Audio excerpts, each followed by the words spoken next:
Hindi ka makabuhay ng sisiw, gusto mo mag-alaga ng sisiw, pero hindi ka marunong. Ano nga ba ang brooder? Bakit kailangan pailawan ng mga sisiw? Ano ang vitamin sa tamang patuka? Ano ang una mong dapat gawin at ihanda kung umorder ka ng sisiw pagkagaling nito sa biyahe? Ilang araw dapat lagyan ng dyaryo? Kailan lalagyan ng ipa? Kailan naalisin ng dyaryo at ipa? Ilang araw dapat pailawan? Paiilawan pa ba sa umaga? At ano ang karaniwang kinamamatay ng mga sisiw? Ang video na to ay hahatiin ko sa 5 parte. Ang unang parte ay pagsisetup ng brooder. Pangalawa ay tamang pagbrood o pagpapailaw ng day old hanggang sa maging week old. Pangatlo, pagbrood ng sisiw kapag tumuntong na sila sa pang-7 araw. Pang-apat naman ay kapag tumuntong na sila sa 14 na araw. At ang pang-5 ay bonus tips na natutunan ko sa loob ng ilang taon na pag-aalaga ng mga sisiw. Bago tayo mag-setup ng brooder, ano nga ba ang brooder? Ang brooder po, ito po yung kulungan ng mga day old chicks hanggang sa 4 hanggang 6 na linggo. Dito po sa kulungan na to, meron po itong heater or pailaw. Dapat safe po sila sa predator at hampas ng hangin. Madalas gawa ito sa plywood. Kaya dapat ang paligid po ng brooder natin ay wala pong makakapasok na hangin. Sa design ng brooder namin, kalimitan ng butas lang nito ay nasa taas. Ito naman po ay magsisilbing pasingawan para sa amoy ng mga ipot at yung mga feeds na nababasa. Sa loob ng brooder, dapat po meron silang heater. Nung nagsisimula pa lamang kami, ang gamit namin ay incandescent bulb. Pero ngayon, dahil marami na ang sisiw namin, heat lamp na po ang ginagamit namin. Isa po ito sa pinaka-importanteng parte ng brooder. Dahil nga po hindi naman kayang magpainit ng mga sisiw dahil bata pa lang sila at wala naman silang inahin sa loob ng brooder, kailangan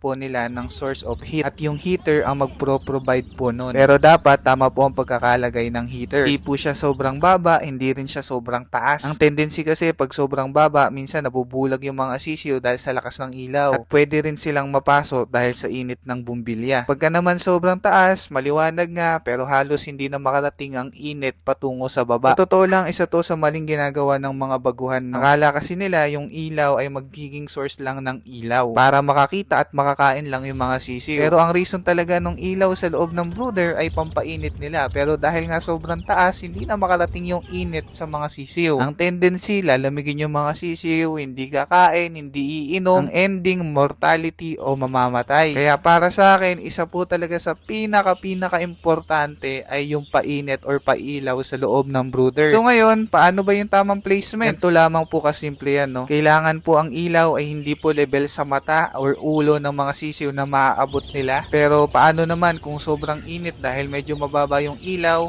Malalaman po natin yan sa response ng sisiw. Kapag ka po ang mga sisiw ay nagtumpok sa ilalim ng ilaw, ito po ay senyales na nilalamig sila. Kulang po ang painit. Pwedeng kulang ang watts ng bumbilya na nabili mo. O di naman kaya masyadong mataas ang placement mo kaya kailangan mong ibaba ng konti. Ang isa pang magandang practice ay lagyan mo ng hood ng ilaw para ang init niya ay pababa. Dahil pag wala nito, minsan yung init nag-evaporate lang pataas. Kapag ka naman ng sisiw ay nagkumpulan naman sa gilid na parang lumalayo sa ilaw, senyales po yan na naiinitan sila. Kaya kailangan mong itaas ang ilaw o di naman kaya bawasan ng watt. Pero kagaya nito mga heat lamp na gamit ko na meron na silang controller ng watt, madali na sa amin i-adjust ang temperature na hindi na kailangan magpalit or magtaas-taas pa ng ilaw. Pero ano ba talaga yung magandang response para malaman natin kung perpekto ang temperatura sa brooder? Pagka po ang mga sisiw ay kalat-kalat, meron sa gilid, meron sa gitna, ibig sabihin po nito tama ang temperatura. Ngayon, dahil tapos na tayo sa pailaw, tutungo naman tayo sa flooring or sa heg ng brooder. Sa heg po ng brooder namin, gumamit po kami dito ng dogmatic. Pero hindi po uubra na pagka ang day old chicks ay patutuntungin kagad natin doon dahil masisipat ng hangin yung katawan nila. Ang ginagawa po namin, lalagyan po muna namin ito ng karton. Pagkatapos namin lagyan ng karton, lalagyan din namin po ito ng dyaryo. Yung karton po yung magsisilbing proteksyon ng mga sisiw sa lamig at yung dyaryo naman po para po yung ipot nila madaling linisin at hindi rin kagad dumume yung karton na ilalagay ninyo. Paalala lamang po, no, ang dyaryo ay everyday pinapalitan lalo pagka madumi na, no, para maiwasan po natin yung sakit at ammonia build up sa loob ng brooder. Ngayon, punta naman tayo sa pagkain ng mga sisiw. Ang day old chick po, no, meron po yung egg yolk pa. So kung mapapansin nyo, minsan pagka dumating sa inyo ang sisiw, hindi po yan kagad kumakain. Pero hindi ibig sabihin ay hindi na ito pakakainin at paiinumin. Dito po maraming mali na baguhan, no, kaya sila namamatayan ng sisiw. Dahil hindi kagad nila binibigyan ng pagkain, nauubos po yung egg yolk sa loob ng sisiw. Kaya kung minsan kung mapapansin nyo yung mga sisiw nyo, ang sisigla naman ng day 1 and day 2. Pero pagdating ng day 3, rin nananamlay, nanghihina, hanggang sa mamayat, hanggang sa mamatay. Akala nung iba may sakit o di naman kaya nilamig, pero ang totoo, dahil nga hindi kagad nabigyan ng pagkain at inumin, hindi nila natutunan agad. Kaya nung naubos na yung egg yolk, nanlata na, hindi na kagad na-sustain yung energy na kailangan ng mga sisiw. Kaya dapat mabigyan po kagad ng pagkain at inumin. Sa pagkain po, ang binibigay namin ay Chick Booster. Any brand naman po, no, sa pagpili ng brand, dapat yung Chick Booster na laging meron sa poultry shop na malapit sa inyo. Para po laging bago at fresh yung mabibili yung feeds. Sa pagpapakain naman po, no, only po yung pagkain nila. Dahil nga mga sisiw pa lang po ito, hindi po malalaki yung tiyan nila, kaya dapat pagka nagutom sila ay makakakain po sila kagad. Sa vitamins naman, ang gamit namin ay Vitamin Pro sa umaga at Progastro Plus sa hapon. Kaya naman Progastro Plus ang binibigay namin sa hapon dahil ito po ay hindi po madaling mapanis. Sa pagbibigay naman po, no, pwede nyong gawin ay 3 to 5 times a week. Pero kami, dahil sisiw pa lang sila, everyday po kami nagbibigay. Sa pang-pitong araw naman ng mga sisiw, mga kasanggano, dahil lumalaki na sila, lumalaki na rin yung mga ipot, mabilis nang madumihan yung dyaryo, dito na po tayo nag-i-introduce ng ipa. Tandaan, wag po kayo kagad magbibigay ng ipa pagka day 1 to day 3 ng mga sisiw. Kasi minsan, napagkakamalan po nila itong patuka, nakakain nila, nasusugatan yung lalamunan, eventually, hindi kakain, namamatay. Kaya po importante na dapat ang mga sisiw bago bigyan ito, ay dapat pamilyar na sa patuka. Basta ang practice namin sa farm, no, day 1 to day 7 ay nakadyaryo, day 17 to day 14 ay nakaipa. Tandaan lang, pagka nakaipa na tayo, dapat po elevated ang ating mga painuman. Nakalimutan ko lang palang banggitin dun sa unang part ng video natin, day 1 to day 7, dapat nakataas din ang painuman para po ito hindi maapakan or maiputan ng mga sisiw. Kapag ka nakaipa na po ang mga sisiw, kailangan mas mataas na ang painuman. Kasi minsan kung napakababa, pag kinalkal nila yung ipa, napupunta po dun sa painuman, nagkakasakit kasi yung mga ipot na nasa ipa,